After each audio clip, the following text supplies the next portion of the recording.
thank you so much everyone for coming. It's so wonderful to have you all here in my lovely home by the creek. So thank you very much. Some people I've not met before, some people that I've met loads of times, my new neighbours as well. So it's really nice to be able to invite them. So, and to have at least one of my sons in the room with me. This is Patrick, if you haven't met him, he's in charge of drinks and car parking. So if you need either of those. So yeah, thank you so much for coming. The reason I wanted to invite you all here is to celebrate with me, really, because I might get emotional. God, already. So yeah, I wrote a chapter in the book. And I'm a coach, as many of you know, and I work with people about making lives that they love and that they enjoy and that they celebrate. And so I really have to walk my talk and make sure that when I do things that are pretty amazing, that I celebrate them. And you know, I didn't want this to go past without some sort of ceremony. Yeah, so it's a chapter in a book published by a lovely gentleman called John Spender. There's a whole series of them. So as well as checking out my book, which you can purchase today for a donation of £10 to the Birmingham Children's Hospital that we've been supporting.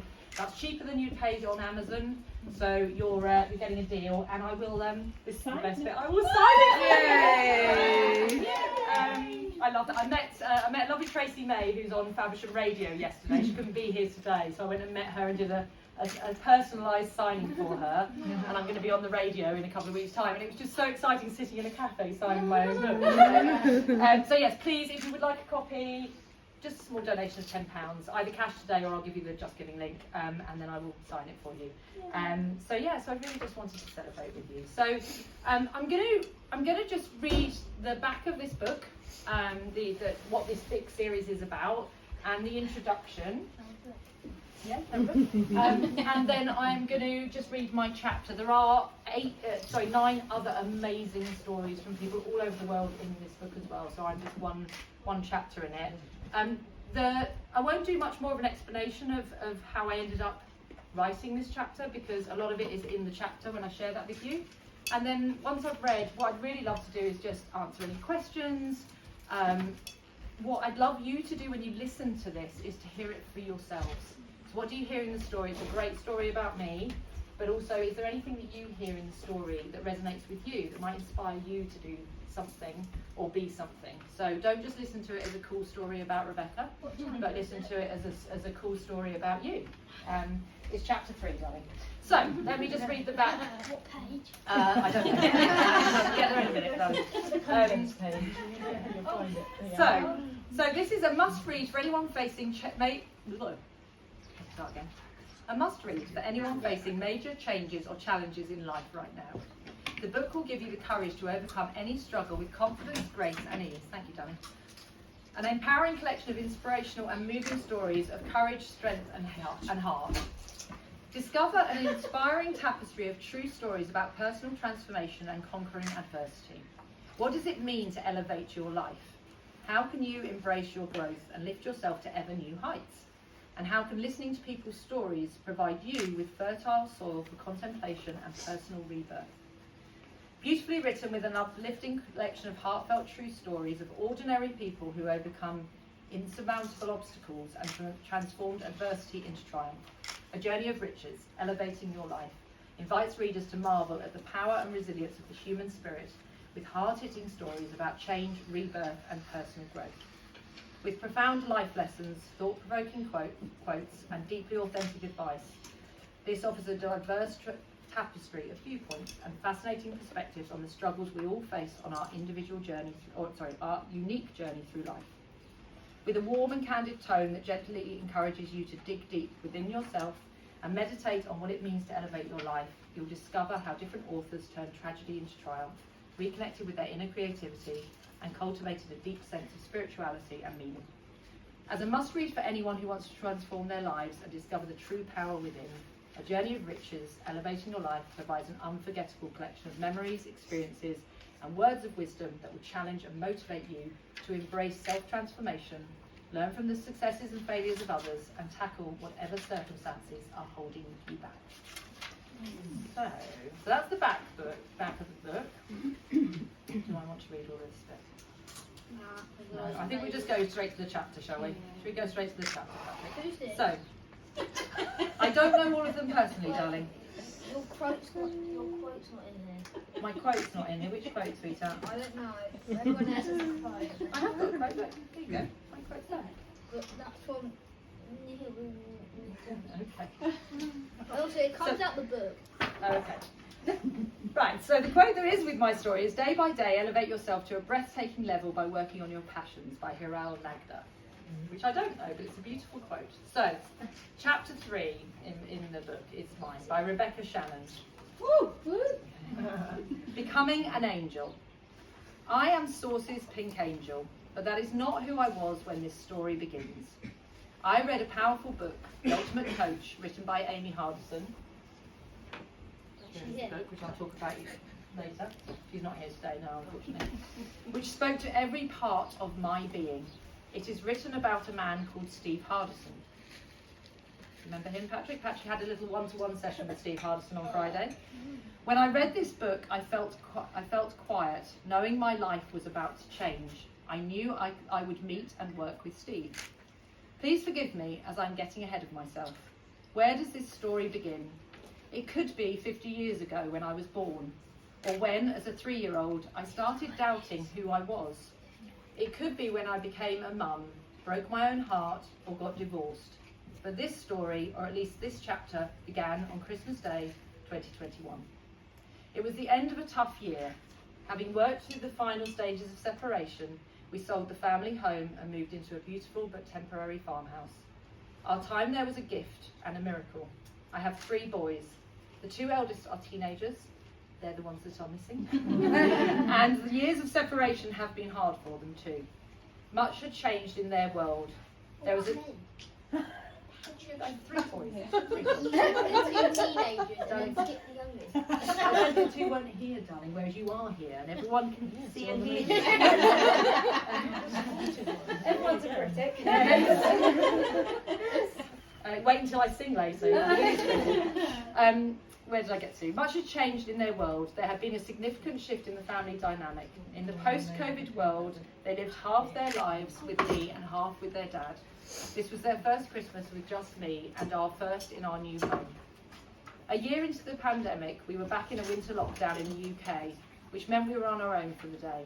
I was nervous about creating a Christmas for my children that would be special, that they would enjoy and that would distract them from all the changes they had seen that year.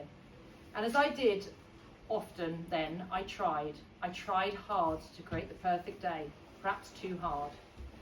The boys had woken up early, ripping all the wrapping from their presents, and were done opening everything before 10 in the morning. We had a whole day stretching ahead of us. Some hours later, I sat alone at the table with the barely eaten Christmas dinner and all the trimmings. It had not gone well, no matter how hard I had tried. I retreated to my room and sat on my bed. Amongst some other things on my bedside cabinet was a thick black book with a large white exclamation mark on the front. I reached over and picked it up. I bought the book some weeks ago.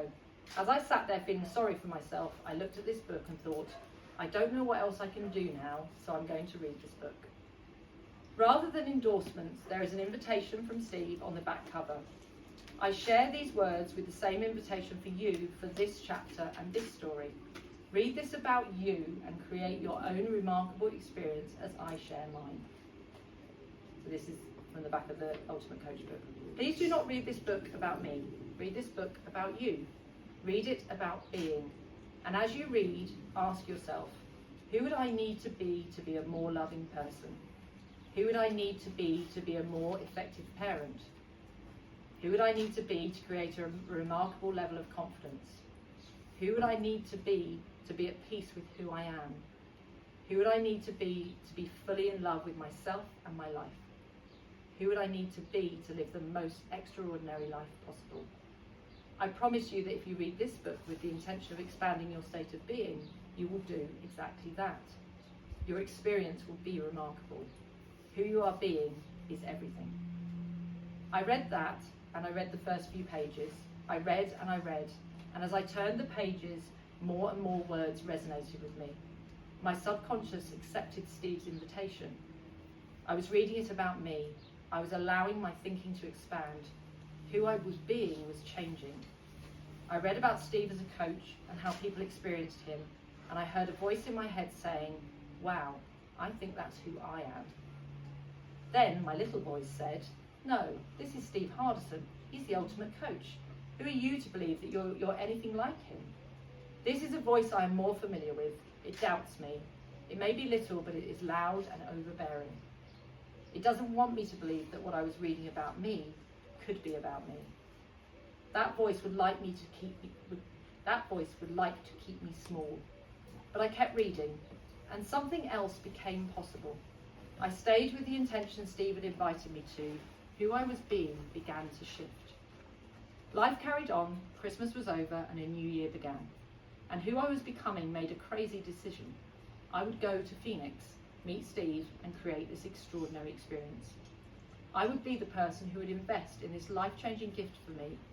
This was different. This was a seismic shift in thinking. This was stretching my comfort zone.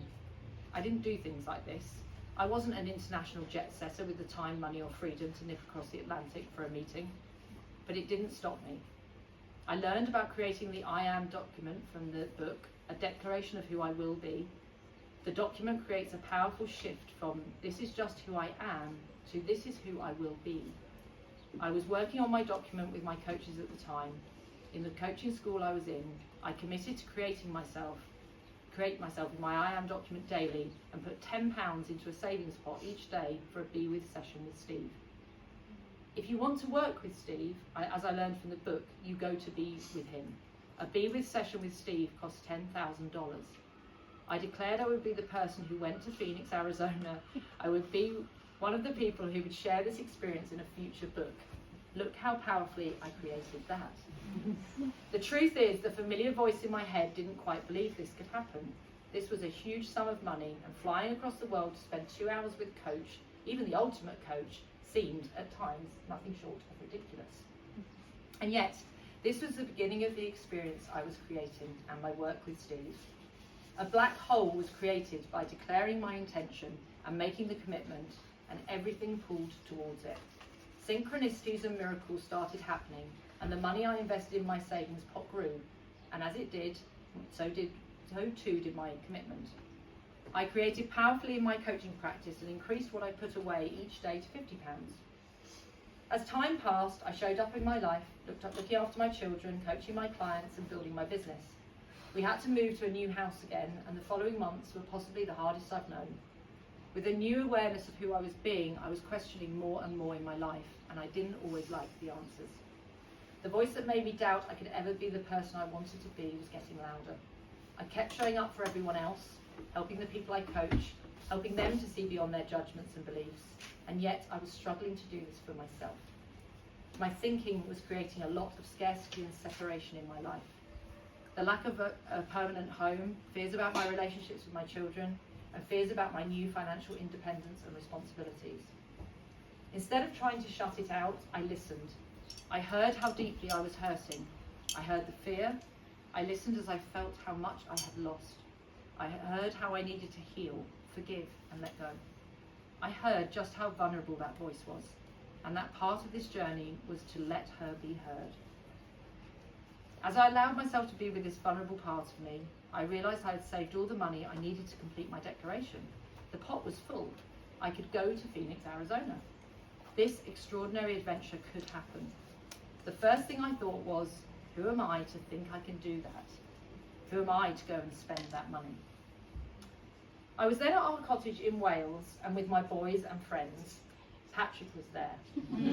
I went for a walk. Where? No, it's not in the book. I went for a walk to think. In the local town, many shops had shut down due to the pandemic. In one of the empty shop windows, pinned up was a piece of paper. On it was an exclamation mark. Hand-drawn and exactly like the one on the book's cover. I didn't know why it was there, but what I did know that this was my sign. I was going to Phoenix and would be with the ultimate coach. I sent a message to Steve and read his reply. I wired the money. On the 29th of November 2022, my phone rang. It was Steve, and the nerves kicked in. I can't speak to him. I can't take this call, I thought. And then reality kicked in. Hang on a second, you're planning to fly across the world to see him, so you better pick up the phone. We spoke and he asked me when I wanted to come. My conscious mind was keen to push it as far away into the future as I could, knowing that in the commitment I was making to be there, everything would be different. I would be different. And I guess I already was, as I heard myself saying, how would the end of January be for you? The call ended. I had a date, 10 a.m. on the 30th of January 2023 in the office at his home in Mesa, I always say it wrong, Mesa, Phoenix, Arizona, with Steve Hardison, the ultimate coach. The rest of the year felt like the universe was making sure I would go and get what I went for. There was heartbreak, health problems, family issues, money challenges and more. And yet a part of me was beginning to believe this would all be okay. The work had begun and the black hole was pulling me in. The commitment was carrying me forward, and the end of January arrived before I knew it. I was as nervous as I was excited. This was unlike anything I had ever done. I was going alone, it wasn't a holiday package, and no one was waiting for me at the other end. This was a whole new experience, a journey, a pilgrimage. I knew that something quite incredible would happen while I was there. We'd been in contact in the lead up to my session. Steve had sent me things to read, and I had been sharing what I knew I wanted to talk to him about. Breadcrumbs I needed him to follow. I needed that trail. I didn't want to go and not do the work I knew I needed. I was letting him know where I needed to go. I was already creating who I needed to be. The day finally came and I arrived safely in Arizona. Everything went perfectly. I stayed at the most wonderful hotel and met the most incredible people. Everybody on that journey was wonderful, warm and loving. I stayed for a week, and in addition to my time with Steve, I travelled to the Grand Canyon and created memories that will stay with me forever. And I'm just going to pause there for a second, because just before the next part of this story where I meet Steve, I also, just by absolute chance, there happened to be another event going on that day, on Sunday before I saw Steve, and I went along to, it was run by Judy and Eric, it's called Creating Collective. There was amazing people in the room, it was purely by chance, and Minda and Todd were at the same event. So these guys were living in Phoenix at the time when I met you, and so I met these guys, and I don't think we knew at that stage that roll forward 15 months, you'd be sat in my living room listening to me reading a book about my experience in Phoenix. So I just wanted to, so Todd and Minda, if you get a chance to talk to them while you're here today, because they've got a pretty incredible story as well. They could be stood up here reading a chapter from their book. But again, this is part of these are the lovely, amazing people I met when I was there, and they've become friends, and here they are with us today. Todd and Minda. And they've been amazing helping me get everything ready for today, so thank you so much for that as well. Okay, where was I? Right, so as for Steve Hardison, I could write forever about my time with him. Everything I read in the book is how it was. I was not disappointed. And why? Because that is how I had created it to be. That is who I was being. It wasn't just Steve who made me feel like I was the most important person in the world. When I arrived at his home, the flag was flying for me. Everything was as I had created it, from reading the book about me. It was like I was the leading character in my favourite film, which I watched repeatedly.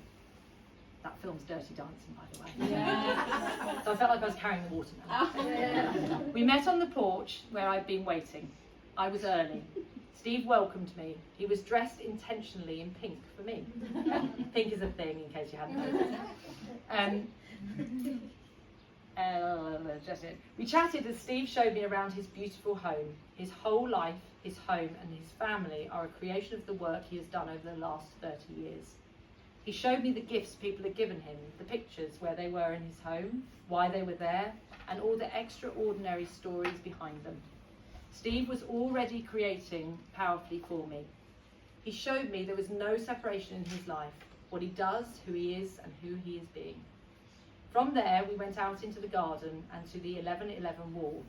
I had read all about this in the book and the diary of the artist Steve had commissioned to create this.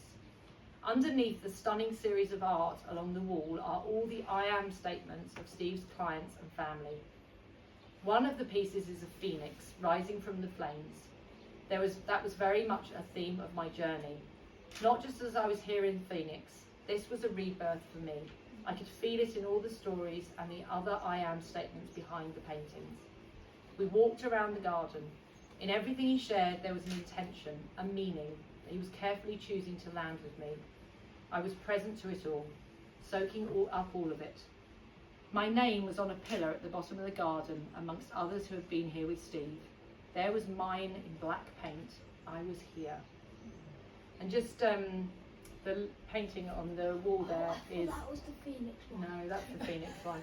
So Patrick calls this the chicken. It is in fact a Phoenix. So just days after I came back from Arizona, I wanted to mark the occasion. And this artist, Topher Kirby, I've been following for some time. That's also his as well. That's called Radical Awakening. And literally a couple of days after I came back, he released that one, which is called the Phoenix Rising. And normally Phoenix pictures are a lot of red, obviously because of the flames of fire.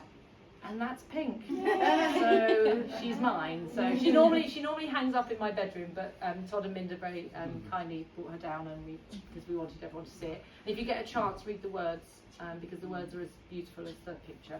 It's not a chicken. Okay. We walked to his office. The office is where the magic happens. I felt it when Steve opened the door and invited me in. I feel the power, the energy, all the work that's gone on in there. I feel all the possibilities that have been created and the lives that have been changed. I know from the stories in the book, the gifts from his clients, from the pictures on the walls, a sailboat on the window and the trainers cast in bronze. And now here I am. I sit on the sofa opposite Steve in the office. It is so hard to put into words being there and what happened in the following 2 hours. It felt like forever and was over too soon. I could have said that I have never felt such love or such presence as I did in that room, which wouldn't quite be true. I have felt something like this before with my dad when he held my hand on his last night on this earth.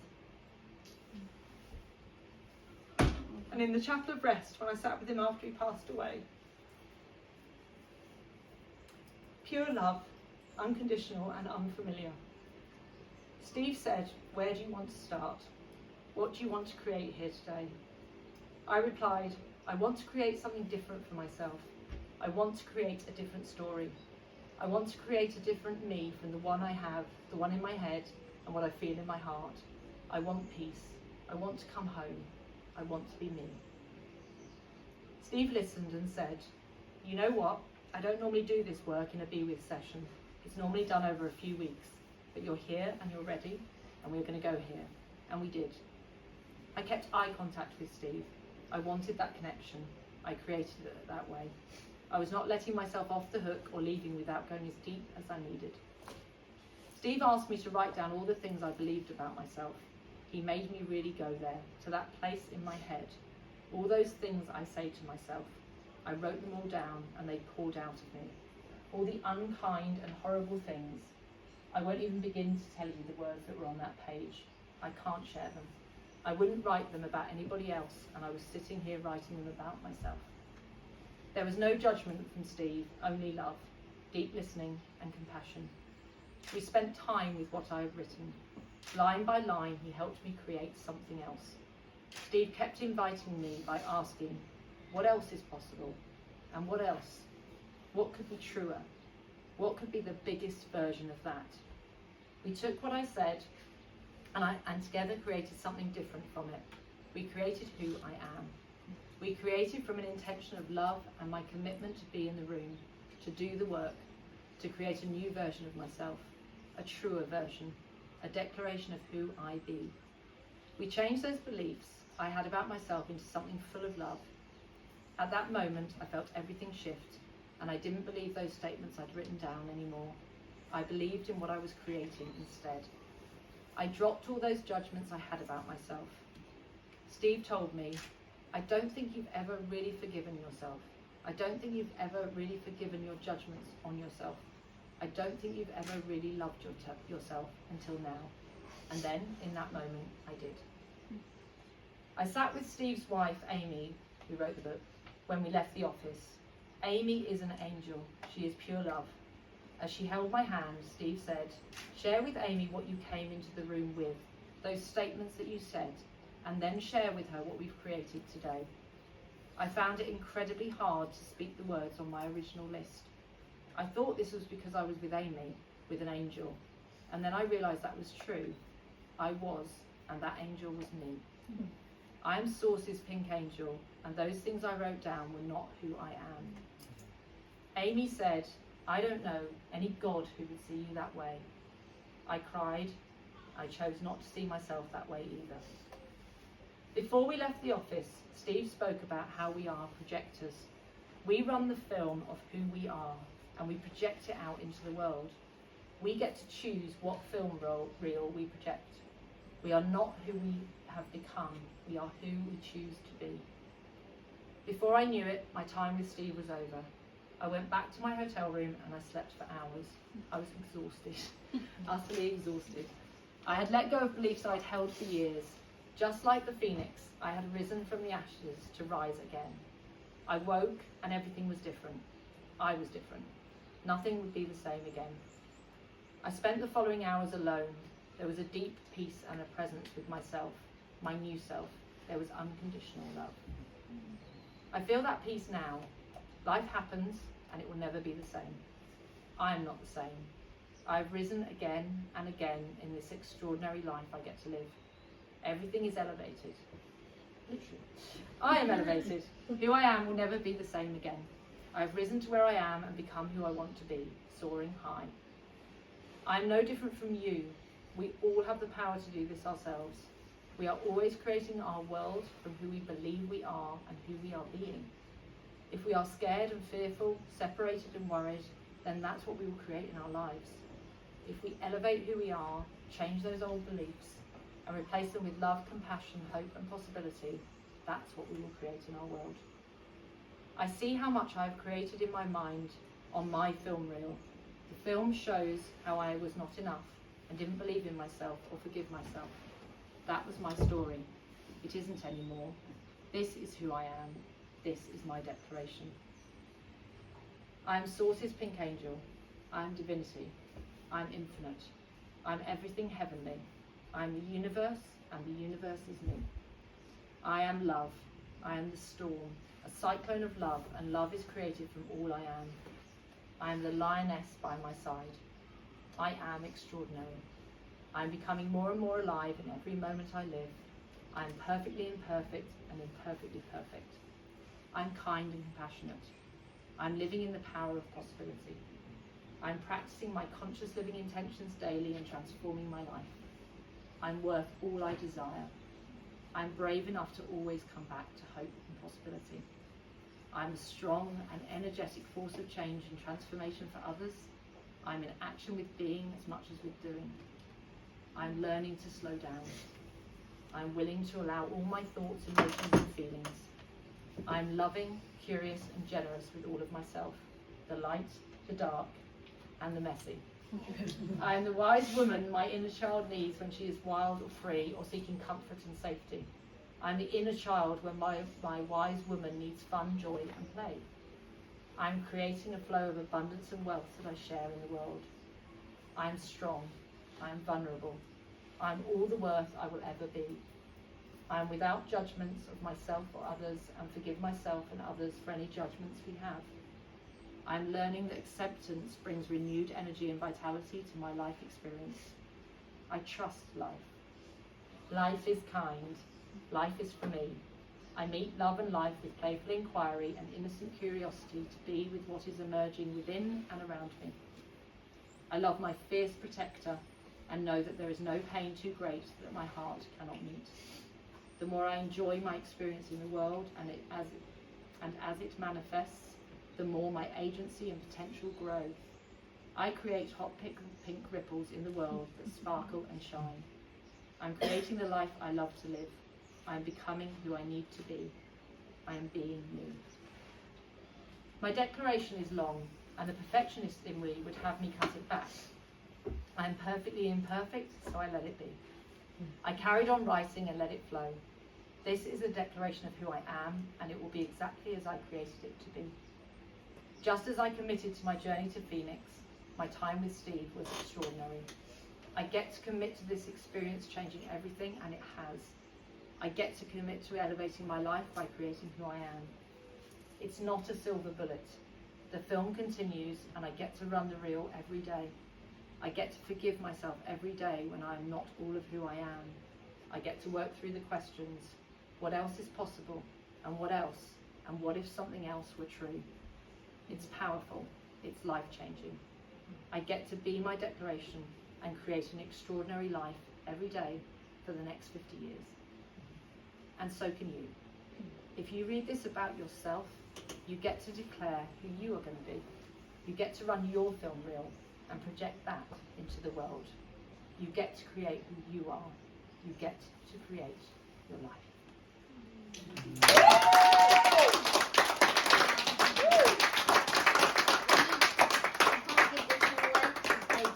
Okay, thank you, darling.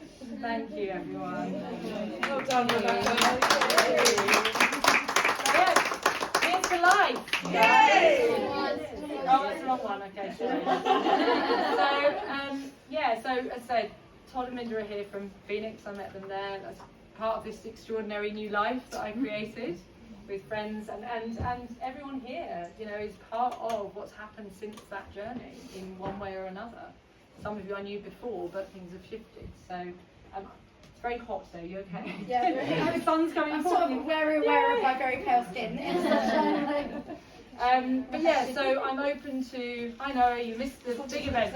This is my son Noah, for anyone who hasn't seen him. So hi Noah. So I'm more than open to hearing some questions, or we can invite Naomi back to sing with her beautiful songs. Naomi, by the way, is also part of this journey. I have to say, Naomi is a beautiful singer, which is why I invited her to sing for us all. But also, Naomi has been a part of that change in my life. So I started singing with Naomi 5 years ago.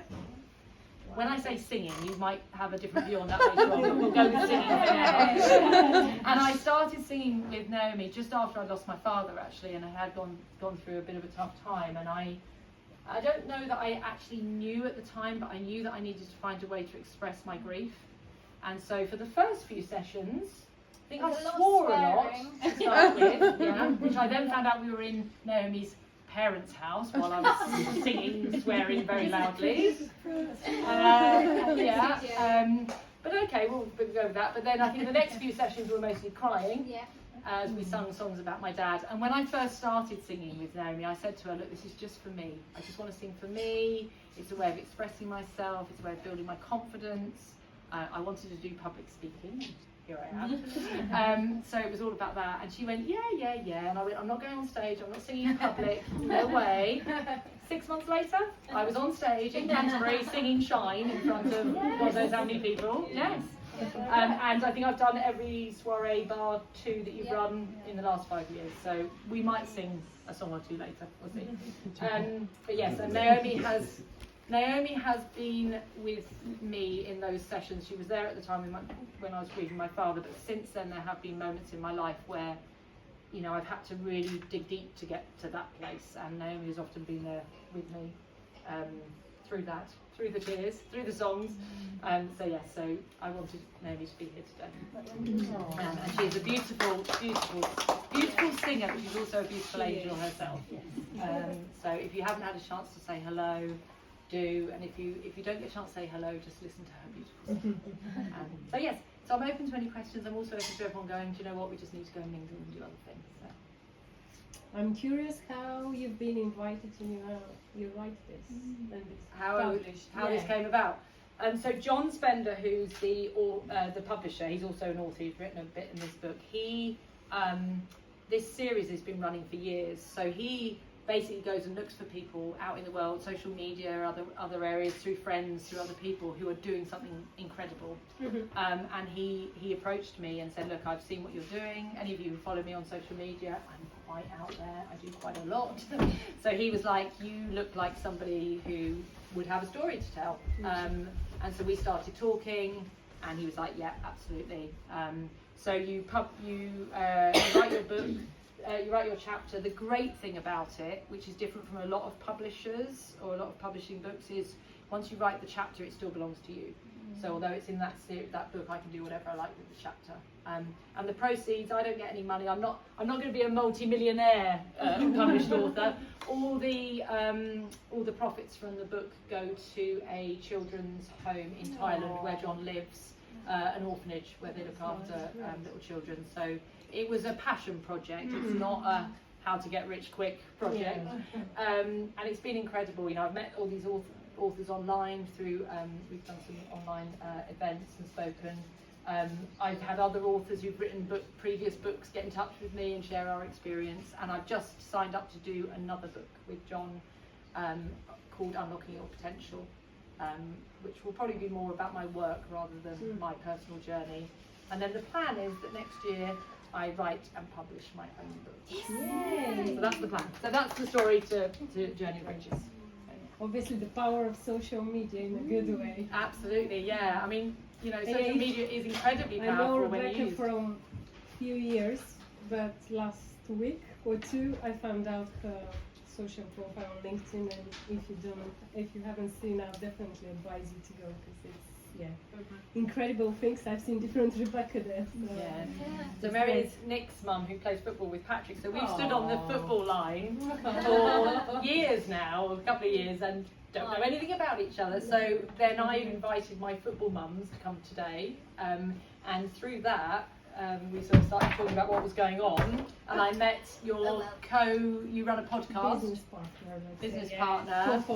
Yeah, so and what's the podcast called? Remind me. Meet your inspiration. People like you and stories So ordinary people doing extraordinary things. Yeah. So I'm going to be on the podcast in a September probably, isn't it? Yes. By the time we get round to it. But yeah, so we stood next to each other and didn't know anything about, and I'm learning things about Mary. Mary's learning things about me. So yeah, incredible. And I don't have a question, but I just want to say, obviously I've known you for however many years, just from there to now. I thank you for allowing this space for us to come and listen to you and your journey and sharing with that. And I'm not going to cry. I have cried, but I just think you're an incredible woman, and I think each of us will go from here today just taking a little snippet of something that you've given. Like, you've planted seeds, and thanks for inviting me, because I don't think we really have like a really close friendship. So when you messaged, I was just like, yeah, I didn't think I was going to be here today, and obviously I was, but thank you, and thank you for letting us be a part of this. And I love where you are right now, and I look forward so much to seeing what the future has for you. It's going to be bright, and it's going to be pink. For sure. So Laura and I know each other. When Laura says we've known each other for years, so my older two went to a nursery that Laura worked at. So my eldest Thomas went there when he was 9 months old, I think. Yes, that's so we've known each other like 18 years, and although, like you say, we don't have a close friendship, we just connect every now and again. I think we've gone for coffee a couple of times, haven't we? We must do that again soon. Yes. But you know, one of the things that's the work with Steve that he really invites me into, or everyone that he works with into, is to share our stories. You know, to really share. You know, a few years ago I'd have thought no one's going to be interested in my story. Who's going to want to listen to that? But what he's invited me into is, like you say, as soon as you share it, you plant a seed, and you don't know what that seed's going to be, and you don't know what it's going to mean, what they're going to take from it. That's not up to me to dictate, but it just calls people forward into something in their lives. So it's something I've learned to do, and something I continue to do, and encourage everybody else to do, because everybody has a story, right? Everybody has their own version of my story. It's not, and that's one of the things that Steve says in the book, when it's all like we all worship Steve as the ultimate coach. He's like, there's nothing different about me. I've just done the work, I've created who I am, and then I share and I create all the time from who I want to be. So he's really encouraged me to do that, which was challenging at the beginning, but it becomes easier. And then you write books, and then you invite everyone around your house and share. So yay for Steve, really. Yeah. Yay for Steve. Yay for Steve. Yes. Do you think that the work you did with Steve can only be done with Steve? No, me.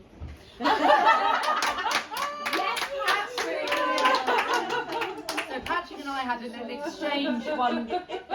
exchange one morning when Patrick had come to cuddle up in bed with me, And I said something about, oh, Steve's the ultimate coach, and he just went, I don't know if you remember this, he just looked at me and went, Steve can't be the ultimate coach. And I was like, why not? He said, and he just looked at me and went, because you are. But actually we've now upgraded that, and now you know, he is. The coaching chair is open if anyone wants to come to coaching. And actually, who did we speak to on Friday? Come on, you do know. Steve. So and this is the other thing that I've learned through this work and this journey. So in short, yes, it can be done with other people, right? It can be done with me. I do this work with people now. Steve is very special. Minda knows Steve very well. There is something very special about Steve, and anyone can be that. Anyone can create that. But I was having a conversation with someone on Thursday last week about, they've got an event to do with the Ultimate Coach in Phoenix, Arizona next January, and I was having this conversation with someone who said, are you going to be coming back over to Phoenix to come to the event?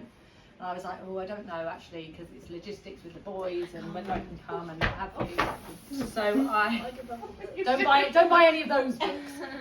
So I said to this guy, I said, you know, I really don't know. And I said, but I would love to bring my boys over to Arizona, and I would love to create a Be With session for my boys with Steve Hardison.